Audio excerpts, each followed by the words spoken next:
Hi mga kachupapi! Samahan niyo ako magluto ng veggies at egg rolls para sa aking asawa. Thank you, baby. Gutom yarn! A day in my life as a housewife at age 27. Ay, bongga! Habang nasa trabaho ang aking asawa, naisipan ko magluto ng ground beef with veggies at egg rolls. Dahil meron pa tayong leftover egg rolls. Alam nyo mga kachopapis, itong buhay na to ay pinangarap ko noon pa.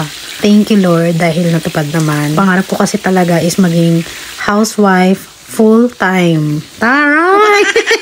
Ako nga pala si Winnie, ang nakaahon sa hirap dahil nakapangasawa ng foreigner.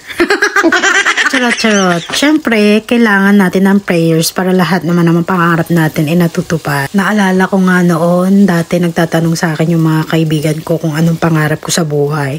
Sabi ko lang is maging housewife at magkaroon ng 10 anak. Sabi naman ng kaibigan ko, bakit nahiya ka pa? Dapat ginawa mo ng 12. Siyempre, kahit pa paano, mahiya naman ako kahit konti. Bakit ang daming kwento? Magluto na tayo. Naglagay ako ng carrots, cabbage, and salt and pepper para naman ma-enjoy natin tong gulay na to. At naglagay rin ako ng toyo para may saltek pag kinain. At dahil full-time housewife ako, hindi ko ikakahiya ang mga pinaggagawa ko sa buhay.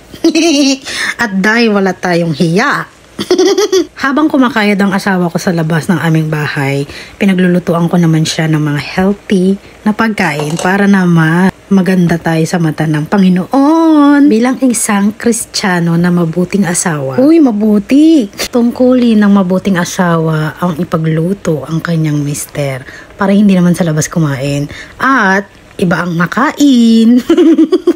Huy, anong pinag-iisip nyo? Hindi yun. What I mean, iba ang makain, baka hindi mga healthy tulad dito sa Amerika. Puro chicken, fried chicken, burger na lang, puro burger, wala nang katapusan. Kaya naisipan ko lagi magluto dahil gusto ko naman nakakakain ng aking asawa dahil gusto ko rin siyang makasama habang buhay, di ba? Di ko nga alam kung bakit ako nagustuhan ng aking asawa pero lalagyan ko pa rin to ng gayuma. Lang. Gayuma tayo mga chupa. Sekreto lang naman ng pagluluto is lagyan mo ng pagmamahal, effort, lahat ng mga gawain sa bahay, ilaan mo lahat sa Panginoon. Kahit may times na minsan nabubwisit ka sa asawa mo, ipagluto mo pa rin dahil ang totoong ipinaglilingkod natin ay ang Panginoon. Amen! Ayoko nang tumawa pero ang mga kachupa, alam nyo, natutuwa ako dahil yung asawa ko ay may takot sa Diyos at lagi kami nagsisimba and I'm so happy and glad na meron siyang takot sa Diyos dahil kung hindi, wala siyang kakatakutan. Panatag ang loob ko kahit saan man ako pumunta o ano man ang gawin ko. Nasa bahay man ako, hindi ko man siya nakikita. Nasa isip ko is mahal niya ako kahit ang totoo is mahal niya talaga ako. Oh. As being a full-time housewife, pinaglilingkuran ko ang aking asawa dahil mahal ko siya at mahal ko ang Panginoon. Yun lang mga kachupa, i-enjoy na namin to. So you serve it with style. Thank you for another day. And thank you for all of your blessings. How many egg rolls do we have left? We still have that.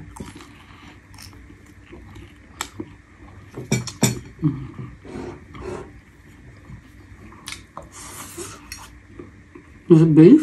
Mm-hmm. Good? Mm-hmm. Of course it's good. It's always good. Yun lang mga kachupapis. Thank you for watching. God bless.